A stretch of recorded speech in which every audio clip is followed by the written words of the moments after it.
I was Goofy at Walt Disney World for over 20 years. Ask me anything. This post is not for those who wish to preserve the Disney magic. If you'd like to preserve the magical guest experience at the Disney theme parks, I suggest you stop reading now. Hi there. This is me, and it's nice to meet you. I worked at Walt Disney World for over 25 years. I was a bandit, gangster, and tour guide at the Great Movie Ride, sold merchandise in a few stores. Worked in guest services at the Polynesian, couldn't find any pics. Then, guest relations, as a tour guide, but in 1996 I transferred to the character department.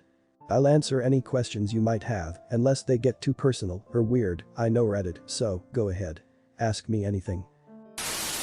Did you like Walt Disney World when you started this job? Do you still like it? What's your favorite thing at the parks that isn't around anymore? Loved it then, and I love it now. I would have to say the hidden Mickey at the Disney MGM studios. The actual park used to make a giant Mickey Mouse when seen from an airplane. Echo Lake, where Gertie's is, made his right ear. And the place where that horrible hat was made up the nose. All of the expansions tore it all to shreds though. There are a lot of attractions I miss terribly though. Horizons was such a peaceful ride and cool as shit. And Journey into Imagination with the original Figment had so many amazing tricks in it. I miss Delta Dream Flight and Mr. Toad's Wild Ride a lot too. Do you prefer parents playing it straight or interacting with you in character, so to speak? For the most part, I appreciated when parents would stay in character. I hated when people would tell their kids, "It's just a guy in a suit, don't be scared," which scares the kids even more. What I didn't like was when they would drill me with trivia questions and make me act out the answers. That used to be fun in the old days, but toward the end we had to see as many guests as possible, and there was always pressure from management to go faster and faster. What is the weirdest request that a visitor ever asked you to do? The guy once asked me to choke him for a picture. I didn't. That's a hard one because guests routinely do stupid weird things. I think the worst of them is when people bring their newborn infants to the parks and ask us to hold them for a picture. I can't see shit in Goofy, let alone other costumes, and I'm wearing giant gloves or paws or whatever, depending on what character I am. Why would you let me hold your baby? Yeesh. Any good stories about your magical moments? In 20 years surely you got some good ones. I have one moment that stands out above all the rest. I was waiting for someone to ask me this question. It's the reason I left a good job as a VIP tour guide and moved to the character department. I was working City Hall one day when two guests came in with two little girls. One was in a wheelchair and the other one looked like she had just seen death. Both were cut and bruised, and the one in the wheelchair had her arm in a cast. The two women were actually nurses from a hospital and were asking for a refund on the girls' tickets, something we avoided doing at all costs. When I asked why, they told me the story. The two girls were with their mom and dad at Epcot, and on the way home they got into a horrible car accident. The mother was beheaded right in front of them. The father eventually died too, but the two girls didn't know that yet. They were from overseas and had no money and no contact information for anyone they knew. They were bringing the tickets back to get the girls some much needed money to help get them back home. My heart absolutely sunk. If you had seen these girls you'd know why. They were truly traumatized.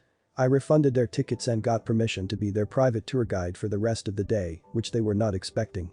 I walked them to the VIP viewing area for the parade, which was as far as I could walk them in the costume we used to wear at City Hall. I had to leave them there while I put on my VIP costume. On the way down I pulled out every kid joke I could think of. I was a really good tour guide, I helped write part of it, and I knew how to make kids smile. Nothing worked. These girls were too far gone for that. I left them at the bridge to go change, walked backstage and bawled my eyes out. I just had never seen something so horrible. I was truly affected, and it was a terrible feeling of powerlessness not being able to fix the situation. When I came back I brought them to get ice cream, take them on rides and stuff, but they never smiled, not once. The nurses were loving it and were trying to get them into it, but it just wasn't working. We went back to the bridge to watch the parade. It was there that I honestly saw true magic. Real magic, not bullshit. I had called the parade department to let them know what was going on and set up a private meet and greet after the parade. As the parade was coming around Liberty Square I told the girls that I had called Mickey and told him all about them. I told them that Mickey asked to meet them after the parade. The little girl in the wheelchair smiled. "Really?" she asked. My heart skipped. "Yes, really. He told me to tell you to look out for him in the parade and to follow the float back to City Hall." The other girl smiled. "You mean right now?" she asked. It had worked. They were talking. Not laughing, but talking. It was the first time I had heard them speak. Every single parade performer came up to them on the bridge and told them to look out for Mickey. Every one of them told them that. When Mickey's float came up, Mickey, who was attached to a pole at the top of the float, managed to turn her body sideways, look down at the girls and point towards Main Street. That was all it took. The girls were excited now. They had forgotten about death. They were lost in a magical world, and I couldn't believe I was watching it unfold in front of my eyes. We followed that float all the way back to City Hall, singing Mickey Mania the whole way. Back then, City Hall used to have a VIP lounge behind the desk that was for privacy during difficult situations or to host celebrities. I took them in and showed them the book where all of the autographs were. They were eating it up. The girl who was Mickey that day got down off her float and without even taking her head off, walked up to me backstage and said, "Let's go." I walked in with Mickey behind me, so I got to see the exact moment the girls met their new friend. They got shy, but Mickey was in control now. Those girls met the real Mickey Mouse that day. Every single parade character stayed dressed to meet those girls. One by one they'd come in and play a bit then leave. We were in that lounge for over an hour. Mickey stayed in costume the entire time, which is hard to do after a parade. When Mickey finally said goodbye, I had two excited girls on my hands that couldn't stop smiling. They talked and talked and talked.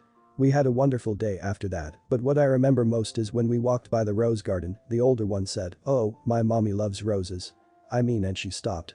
I held out my hand and walked her to the gate, picked her up and put her on the other side and said, "Pick one."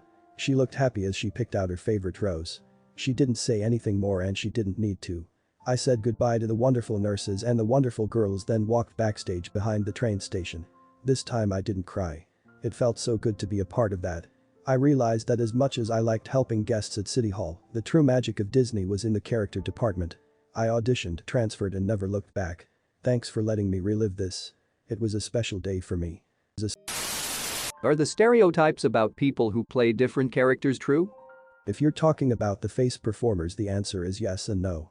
Some of the break rooms are like the high school cafeteria where the cool princesses, Elsa and Anna, sit on one side and make eyes at the old characters, Snow and Poppins.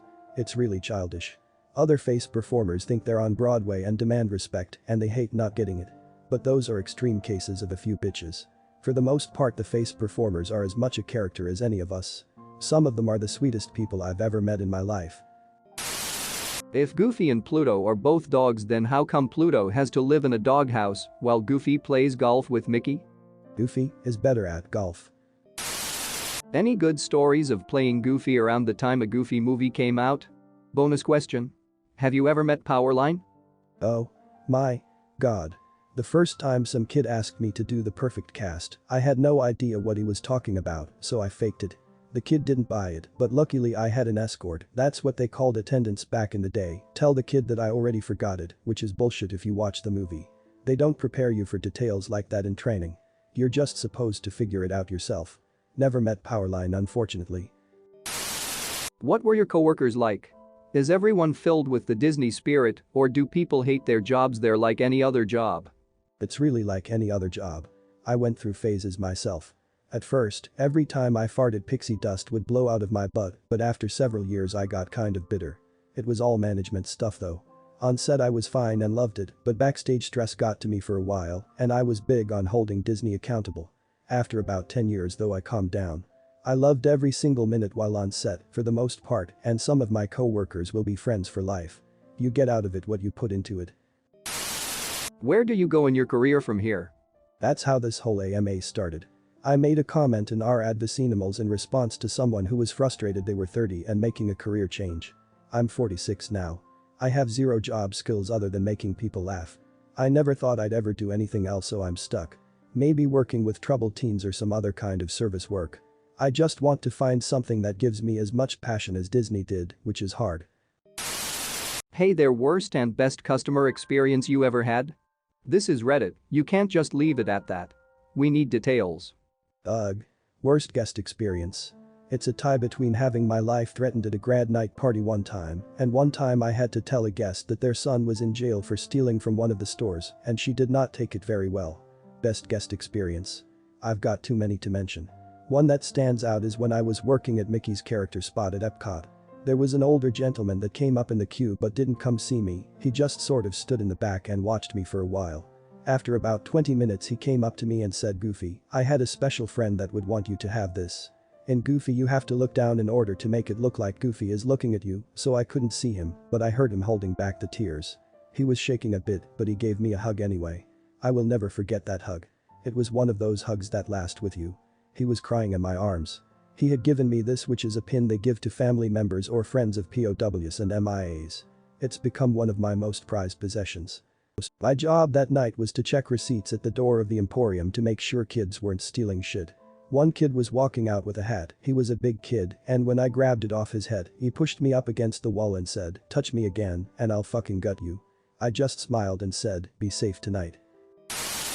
Could you speak to people while in costume? Can you do a good Goofy voice impersonation? We are not allowed to ever talk in costume in front of guests. Ever. Backstage, however, anything goes. I used to love telling dirty jokes to unsuspecting new hires. I do have a good Goofy laugh, but it took me years to perfect. What's the worst child-adult tantrum you've witnessed? I once saw an adult beat the absolute living shit out of a preteen boy on set as the Queen of Hearts. We're told never to interact when something like that happens, so I had to leave. I've seen tons and tons of guests lose their shit in guest relations, particularly when it involved people not getting their way. I wish I had a camera sometimes. I would get so much delicious karma from our public freakout. How do you survive on really hot days? Practice, actually. It was absolute torture the first month, and especially the first parade, but after a few months I got used to it, and after a few years I would forget I had the costume on. Why did you quit?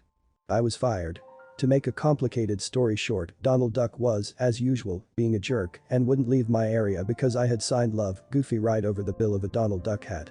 He threw a temper tantrum, and as I was dragging him across the floor to get him back to his position, a little kid ran out from behind the curtain at Pete's Silly Sideshow, and we knocked her on her butt.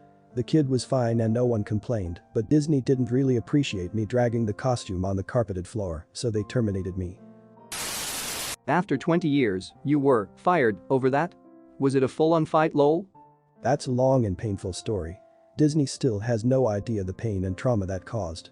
There were other reasons I think I was not brought back, one of them being terrible legal advice from a lawyer I sought out before my final arbitration. I was also sort of a whistleblower, and I think that played a big role.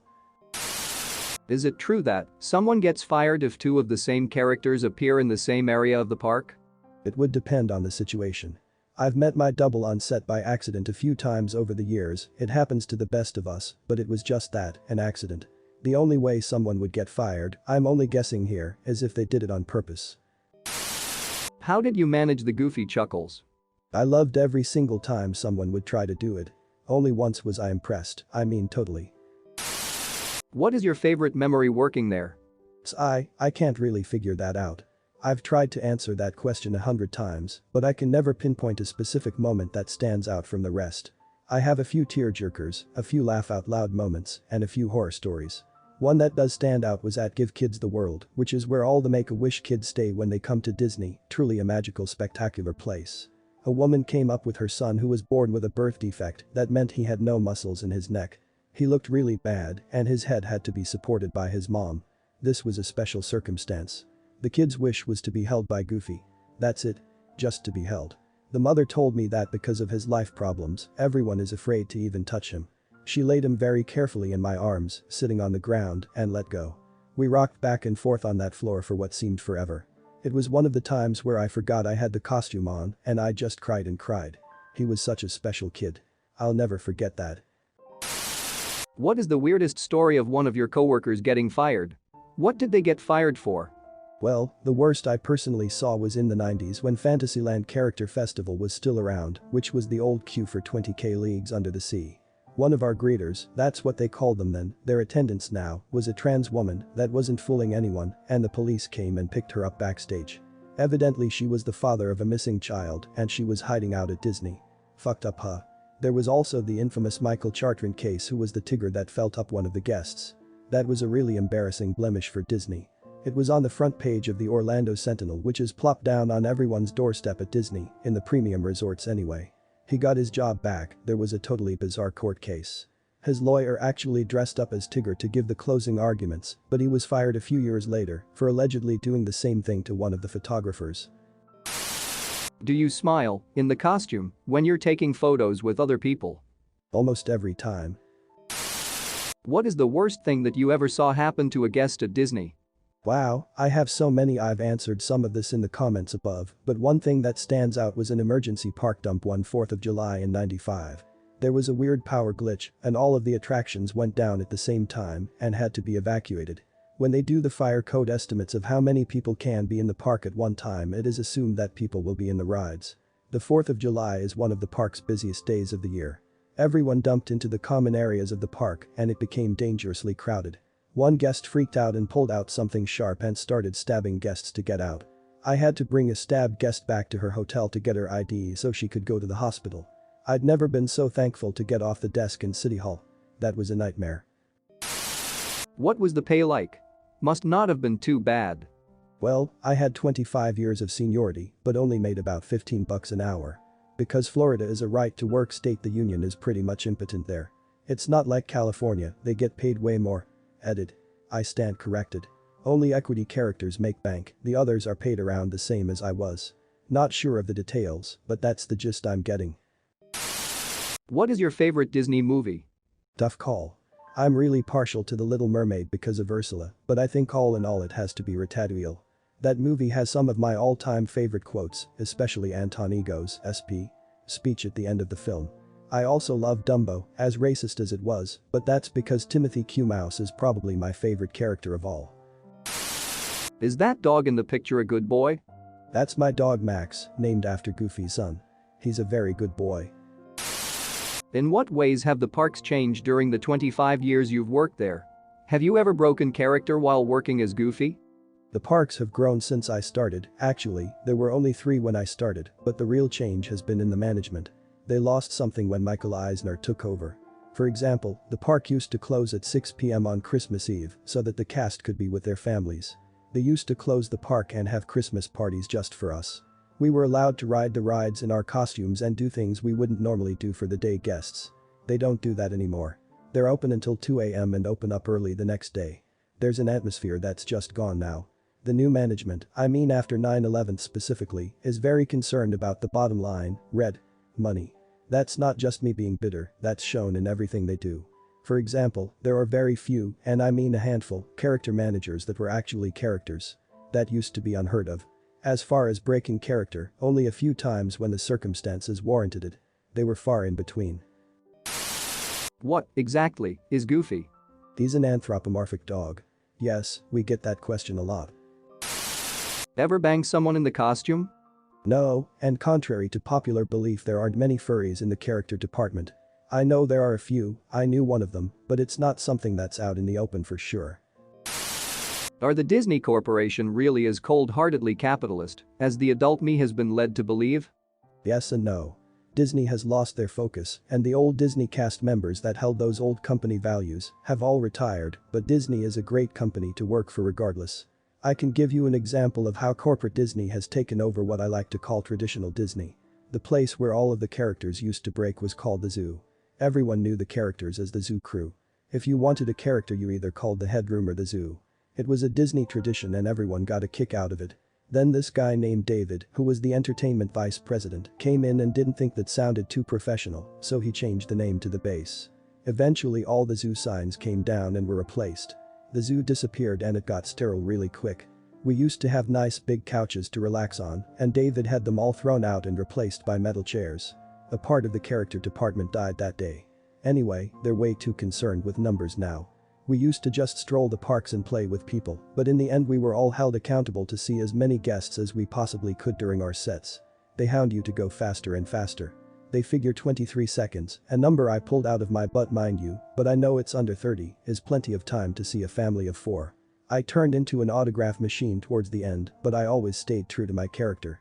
A lot of performers don't do that anymore. It's sad. What are some secrets about Disney World logistics that we may not know? One is the automated vacuum-assisted collection system in the Magic Kingdom. There's a tunnel underneath, it's actually the first floor, the second and third floors are what you see in the park, and the AVAX is a series of tubes that connects all of the restaurants to the main dump that's behind Splash Mountain. The trash is whisked away under the park so the guests don't have to see it or smell it. It's pretty cool. Did you get things like discounted or free admission and rides when you had days off? It used to be that we could get into the parks whenever we wanted, but that changed. Now it's only on certain days for certain parks. I loved going on the rides. Edit. I was talking about taking people into the park with me. CMs are allowed to get in any day of the year by themselves, with possible exceptions for the park closing, due to capacity. Even on those days they're admitted if they're going to work. Have you ever accidentally given the all Goofy Hancock when signing for something out of character? My signature on my driver's license is Goofy's autograph. I signed it as a joke, but the lady at the DMV told me my signature could be anything I wanted. I've signed Goofy by accident a few times. I did a lot of Tigger too and would sometimes forget who I was and sign Goofy anyway. Where's Walt's frozen head? Under the castle in a box marked Beware of the Leopard. Extra points for an Arthur Dent reference. Depends on what you want out of it. Thrills. I'd say Tower of Terror. There is no better thrill ride in all the world, IAmA. With a child. Walk them down under the train station at the Magic Kingdom and look at their faces when they come around the corner and see the castle for the first time. Laughs. Laugh Factory at Magic Kingdom or Turtle Talk with Crush at Epcot. Disney Magic. Check out the Belle area in the new Fantasyland. The library where she meets guests is out of this world. Food. I recommend Blue Zoo at the Swan and Dolphin or Victoria and Albert's in the Grand Floridian if you can afford it, or Boma in the Wilderness Lodge. I would pay the $30 fee just to eat their soups. Wanna go camping? Fort. Wilderness. Wanna see a great show? The Hoop-Dee-Doo musical review at the aforementioned place. It all depends on what you want to experience. There are tons of sites that will give you insider tips, but the real adventure is to just go. That's a big part of it. You'll never be able to do everything in one trip, but I assure you, you will find something there that totally floats your boat. Howdy. Thanks for the Ask Me Anything. My question is, how does one move on after termination from Disney? Can you not work at any other Disney-related attraction? What do you do now? I'm not sure if I can ever go back. Right now I'm just doing odd jobs to survive, and I'm getting help from my family. The problem is finding my passion. I never intended to leave Disney, and that was my passion. I think I'd like to go into a field where I'm able to help people, perhaps with troubled teens or people with addiction problems. I have zero experience though, so not many doors are open to me at the moment, but I'm working on ways to fix that. How does the signature process go? Are you taught the correct signature, or does each Goofy have a different one? Also, how long did it take you to perfect the signature? We used to be able to sign our character's autograph any way we wanted, except Mickey, but then a guy named Chris came up with standard autographs, which are consistently used no matter who the performer is, which is way better in my opinion. We have a small summary of the character that has the autograph on it, and we try to make it look the same when we sign. Goofy is easy to do, but I can write it upside down, which would totally freak the guests out. That took a while to learn. I can also sign it behind my head and with my eyes closed. What is the casting process like? If you mean the audition process, it's like any dance audition you've ever been to, but there's an animation part that's fun, wait tables like Donald Duck, mow the lawn like Pluto, etc. The casting for everyone else depends on what role you're applying for. Some require a math test, some require multiple interviews. It used to be kind of hard to get hired by Disney, but now they'll take anyone who doesn't have multiple felonies on their record. They just got too big. What is Disney jail like? It's just a room over the candy shop on Main Street. There's an officer back there that takes people to the local jail on 33rd Street in Orlando. Was farting in your Goofy suit horrible? Goofy wasn't so bad, it was Baloo and Brer Bear that were horrible because the gas kind of festers inside the costume. One time I farted before going out on set as Brer Bear, and when I opened the door there was a small child there. I knelt down to meet him and all the air in my costume got squeezed up and out of my neck, where we see from in that costume. I know it sounds like I'm making this up, but I almost knocked the kid over. I had to leave set because I was laughing so much, mostly because he said, "Do you have bad breath?" What was the most unintentionally Goofy klutz moment you've had while working?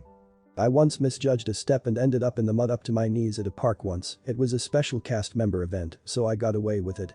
I've tripped countless times and was always able to make it part of the act, so to speak. I almost cut off a guest's toes once. I was Baloo, and she was wearing open sandals, which was disgusting because of the blood. I also fell down the stairs on the castle stage as the Queen of Hearts once. Not my proudest moment. Any women, girls try to hit on you while you were in character? Bad days were fine because I was hidden behind a costume. 2. When I worked there it was very important I not give away what I did for a living. I never told people what I did, or I would say I was really good friends with Goofy. 3. Not that I'm aware of. Edit. Okay, I lied about number 3.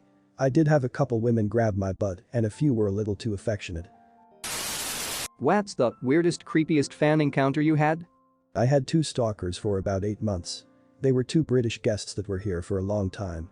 They would come watch my first 2 sets, started when I was Captain Hook, but mostly when I was the Queen of Hearts, then they would go to the Animal Kingdom and watch Lion King, and then head back to the Magic Kingdom to see my last 2 sets.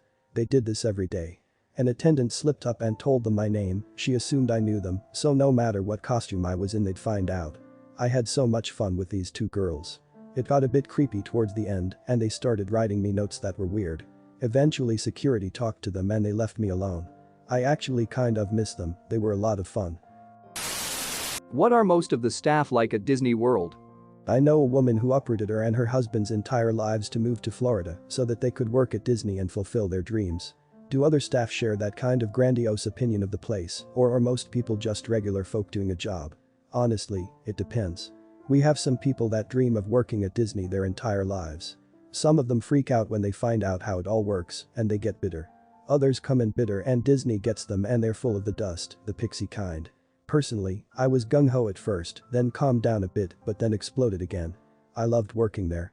Well, I loved being on stage with guests. Backstage, the managers are always on your ass, which used to be different. Sad really, but that's the way it went. I'm leaving for Disney in 48 hours exactly. Any tips or tricks I should know before leaving? Wear comfortable shoes. Book your restaurants in advance. Try not to bring your busy life with you. Enjoy the scenery while you're waiting in the queues. It's a good opportunity to people watch. Don't expect to do half of what you want to do. Prioritize and get the most important stuff out of the way on the first day. Don't wait. And know that part of the fun of Disney is discovering things as you go. Ask your fellow guests in line what they think is cool. You'll make some friends and uncover more about the park than I could ever tell you. Have fun and say hi to Goofy for me, okay? What made you want to sign up for that job and how spot on is your Goofy voice now? I have the best Goofy chuckle which I would sometimes do backstage to entertain cast members when I was dressed as Goofy. As far as what made me want to sign up for Disney, I wanted to ever since I was a kid. I had a rough childhood and going to Disney was the only time my whole family didn't want to kill each other. The first time I went there I knew I wanted to make magic. There's a comment above this where I talk about the reasons I got into the character department. How many of each character are in the park at any given time? Or is it a 1 per park limit? If everything goes right, you should never see more than 1 character at any given time, although there have been many accidents over the years. There are actually more characters than you'd imagine, but it's all done backstage. What is the utility like? Boring, smelly in parts. One of my favorite moments of the pre-9/11 tour was bringing guests down into the utility, kudos for not saying the tunnel, and watching the disappointment on their faces when they got down there. There are some cool parts, but mostly it's just a big back room. That being said, it has 2 restaurants, a barber shop, miles of tubing that carries garbage from the restaurants to the dump behind Splash Mountain, and 7 of the original rides are still run from down there. It was my home for many years. It's sad that I'll never see it again as gross as it was. Do you have a story about that one guest that was a little too excited to see you? Several. I've had kids pee on my leg a few times, and I've been knocked over by some over-enthusiastic guests. Is it true that some folks attempt to spread the ashes of a loved one in the park or on a favorite ride? Happens all the time, especially in the dark rides.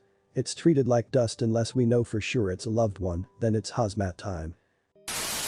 These, not so, secret tunnels under Disney, what's the deal with them? The tunnels are actually the first floor of the Magic Kingdom. The park you see as a guest was built above it. Its full name is the Utiliter. It's a series of corridors that allow cast members to work behind the scenes and not disrupt the show on stage. It's actually kind of boring in some places and it's creepy in others. That being said, there are some aspects that are unique. The automatic vacuum-assisted collection system is a series of tubes that connect all of the restaurants to the central dump that's behind Splash Mountain. That way the smelly trash can't travel secretly below without people seeing it. 7 of the old attractions, like It's a Small World and the Country Bear Jamboree, are still run from the Utiliter. In addition, there are 2 restaurants, a barber shop and offices down there. You'd never know what was going on upstairs if you just magically popped in there. It kind of grows on you. I'm especially fond of it because I was a tour guide back when guests were allowed to see some of it. I did a lot of studying for it. It's an awesome system. There's also a tunnel at Epcot, but it's not as elaborate. What are your worst and best memories while playing Goofy? I've answered this in the comments above, but I can tell you one of the funniest. One time I was in Goofy and a guest whispered in my face, "Hey Goofy, you get much pussy in this thing." I fell on the floor, I was laughing so hard.